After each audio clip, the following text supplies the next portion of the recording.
ஒரு பூங்கா. அதன் சிமெண்ட் சாய்வு பெஞ்சில் ஒரு முதியவர் செய்தித்தாள் வாசித்துக் கொண்டிருக்கிறார். அவர் அருகே ஒரு இளைஞர்.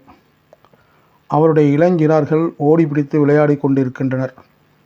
அந்த இளைஞர்களின் ஓடிப்பிடித்தல் அந்த முதியவருக்கு செய்தித்தாள் வாசிப்புக்கு இடைஞ்சலாக இருக்கிறது. இடைஞ்சல் செய்யும் இரு இளஞ்சிறார்களை இவர் கட்டுப்படுத்தாமல் இருக்கிறாரே என்று பக்கத்து இளைஞர் மீது முதியவருக்கு ஒரே கோபம். ஒரு கட்டத்தில் பொறுமை இழந்து கேட்டே விட்டார், என்ன சார், உங்கள் பசங்களை கண்ட்ரோல் பண்ணக்கூடாதா என்று. சாரி சார், பசங்களோட அம்மா உடல்நலம் சரியில்லாமல் இறந்துட்டாங்க. இப்போ தான் அடக்கம் பண்ணிட்டு வர்றோம். இவ்வளோ நேரம் அழுதுட்டு இருந்த பசங்க இப்போ தான் கொஞ்சம் நார்மலாகி விளையாட ஆரம்பிச்சிருக்காங்க.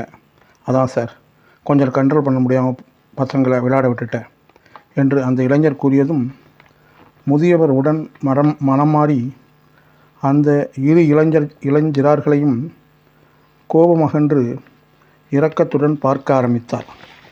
அந்த இளைஞரிடமும் சாரி என்றார்.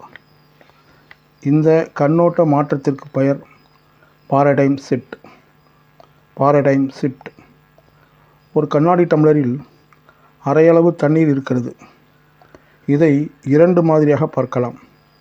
ஒரு பார்வை பாதி கிளாஸில் தண்ணீர் இருக்கிறது, இன்னொரு பார்வை பாதி கிளாஸ் எம்டியாக இருக்கிறது. முதல் பார்வை ஆப்டிமிசம், இரண்டாவது பார்வை பெசிமிசம்.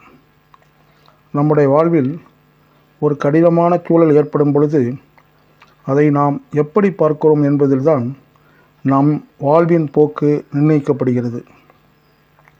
நான் இப்படித்தான், எனக்கு வராது என்று தன்னைத்தானே நொந்து கொள்ள தேவையில்லை. மாற்ற முடியாதது எதுவுமே இல்லை.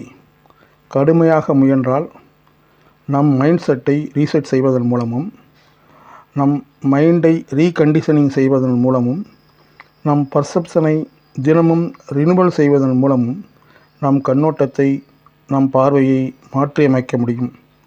பார்க்க தெரிந்தால் பாதை தெரியும்.